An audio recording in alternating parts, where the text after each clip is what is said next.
What's up, baboons? Today we're going to be making a thumbnail in Photoshop. I'm going to be doing a Drake thumbnail for my Chill Remix video, and I'm going to go through the process. Heard some people were trying to learn Photoshop, just wanted to, maybe help them out, inspire some creations. So it's good to already have an idea of what you're going to do before you go in, and I want to have Drake, his big face, kind of like these thumbnails that I do, and then that vaporwave sunset thing that you always see. Yeah, like this kind of stuff. First, before anything, we're gonna create a new file. So for thumbnails, we do 1280 by 720. I used to do it bigger than that, but it doesn't matter because it's never gonna be better than this. So starting off just gives us a background layer.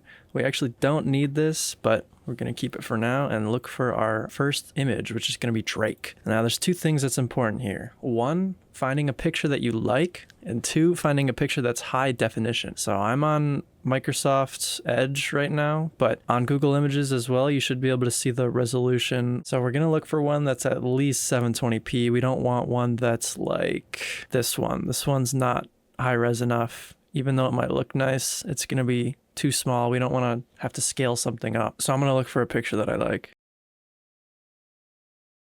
Okay, I like this one quite a bit. Sometimes I right click and open image in new tab just to make sure I get the actual full res version when I copy it, but that's not always necessary. Right click, copy image, go over to Photoshop and paste. So it's gonna be way big, which is good because that means we have a lot of resolution to work with here. So to scale this down, make sure we have the layer selected and hit Control T.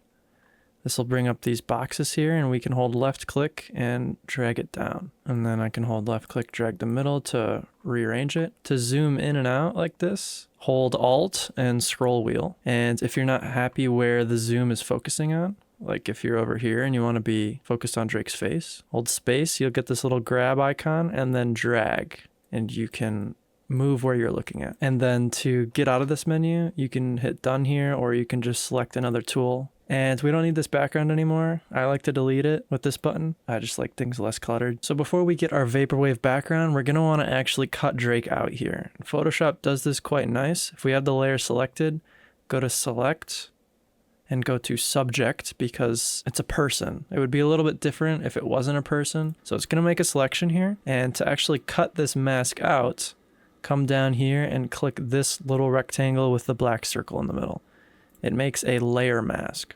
So you can see over here we have our actual picture and then the layer mask itself. So the white color means the image is being shown and the black color means it's being hidden. And these grid lines here, I'm sure you've seen before, means transparency. So I like to go and just make sure that the mask did a good job. It didn't cut off things or leave things. Maybe a little areas that it cut too little. It's completely fine for this. So now we're gonna look for our backgrounds. Really any of these could work. I might try a few different ones. This one looks sick. Pasting it into Photoshop, it's too big, so we're just gonna Control T and then bring that back down. Now to put it behind Drake, we're just gonna hold left click and drag that layer. So right now, this is a fine thumbnail as it is, but I like to take things to the next level. I wanna kind of find a way to blend Drake and the background and make them mesh and work well together. Because we just slapped two different images on top of each other and the vibes are completely different here. The first thing I can think of is just by adding some kind of drop shadow or outer glow to Drake. So the way I brought up this menu is I double clicked on the layer here. This will bring up all kinds of options that we can do. Outer glow is a good one. So already the setting that I have here is nice for this image. And it's important to know I don't totally have an idea of what I want to do here. I'm just going to try a ton of stuff and see what looks cool. And honestly, I think the black looks a little bit nicer than the white, but I might try to do both. Let's try a drop shadow here. Bring the opacity up so we can see it. Yeah, so now we've got a black shadow and a white shadow going on. I think that's nice. Just kind of messing with some of these values here.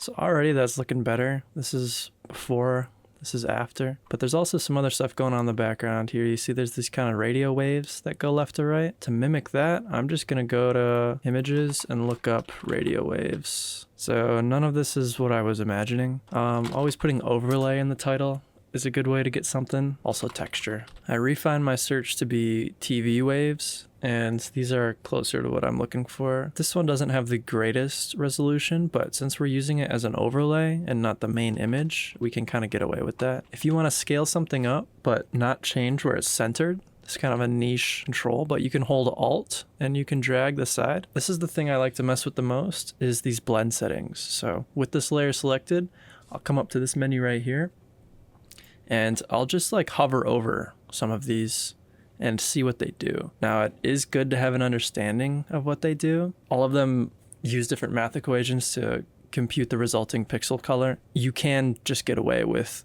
doing what I'm doing, scrolling over them, seeing what looks nice. Some of these look really cool, but they're unusable as a thumbnail, like this one, for example. And then these ones, this one looks sick. It looks like artwork, but it's just too dark. I want to keep Drake's likeness intact if I can, because that's what's gonna sell this thumbnail. I think I'm gonna go with this one. It's got a lot of brightness, a lot of contrast. I always like to hold Alt scroll wheel to zoom out to kind of look at my thumbnail from a distance. It's kind of similar to how it would look if you're someone scrolling through YouTube. If you like this Baboons, and if you learned something, if you want to learn more, subscribe, like the video, leave a comment. Any questions, I'll answer them. Anything to help out a fellow baboon. Thank you guys for watching.